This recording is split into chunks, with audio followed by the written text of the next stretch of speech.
Today I'll teach you how to use ValidateAntiForgeryToken in ASP.NET MVC.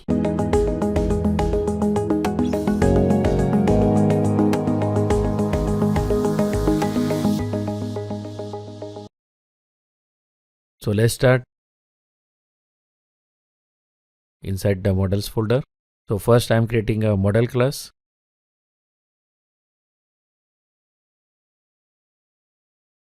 Now I'll click on add.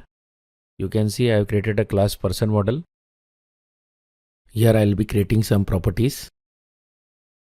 So the very first property is person ID, which is an integer property.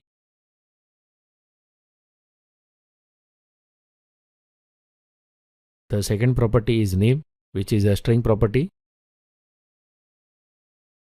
The third property is gender, which is also a string property.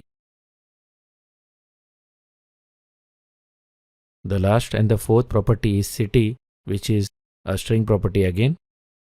So with this, our model class is complete. Now let's move to the home controller. So this is a controller index action result method. Let's move to the view.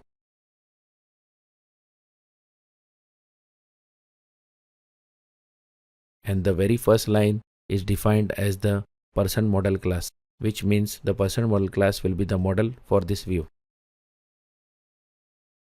Now I'm creating a form using MVC HTML helper method. I'm making use of begin form method. It accepts three parameters. The first one is name of the action result method, which is index. The second one is name of the controller, which is home. And the third one is the type of call. In this scenario, it is a post call. Now here I am creating the AntiForgeryToken using the HTML helper classes. The AntiForgeryToken function creates an HTML hidden field with the token value. Now I am adding HTML table, and within the HTML table I'll place my fields.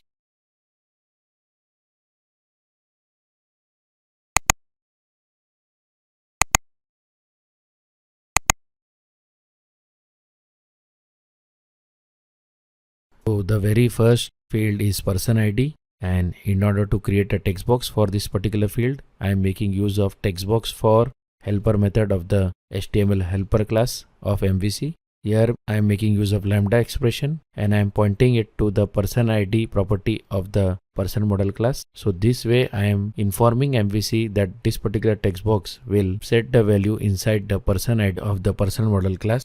So in similar way for name field also, I'll create a text box and bind it to the name property. Now for the third field gender, I'll be making use of a drop-down list field.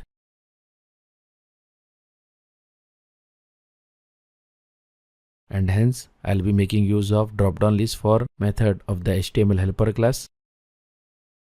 Here in similar way, like the text box for function, I'll have to bind the property, and then I'll have to add the list items of the drop-down list.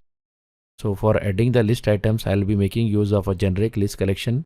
So as you can see, I have created a generic list of select list item class, and in that I am adding two objects. The first object is for the first option, which is male. The text I am setting as male, and the value I am setting as M. In similar way, for the second option, I am setting the text as female and the value as F. Now the third parameter of the drop-down list for function is the default value. So I am setting the default value as please select. Now finally, I am moving on to the last property, city. For city, I'll be adding a text box. Again, I'll be making use of text box for function, and in similar way, I'll be binding the city text box with the city property.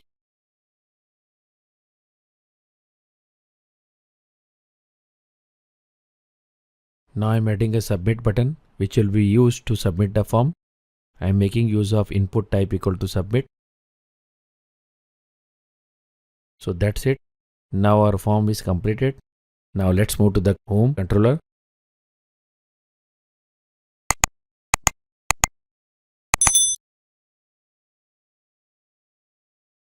Now I am creating an action result method inside the controller. And I am passing the person model class object as parameter. That means the values of the form will be received through the model object. Here I am creating variables to extract the values from the model class so that I can show you how to fetch values from the model class inside the action result method.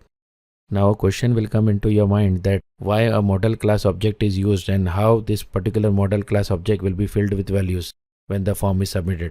So the answer is that when we'll create fields inside the form, that time we'll bind the fields along with the model class properties. For example, if we create a text box for name, it will be bound to the name property of the person model class. This particular method will handle the post call, that is when a particular form is submitted using a submit button. The values will be received by this particular method and hence it is marked with HTTP post attribute. Finally, I'll add a attribute ValidateAntiForgeryToken to the method. This particular attribute will make sure that this particular action result method validates the anti-forgery token. So that's it. So with this we are done. Here I am adding a breakpoint in order to show you the values. Now let's run the code. So the form is now displaying. Let me add some values. I am adding the person ID, name. I am selecting the gender, then city. Finally, I am clicking the button. As you can see, the form values have been submitted and received through the model class object. In the quick watch window, you can clearly see the values which we had entered in the form. So with this, we come to the end of this video. Today we learned how to use anti-forgery token in ASP.NET MVC. Thanks for watching. Please like, share and subscribe, and don't forget to click the bell icon. Goodbye.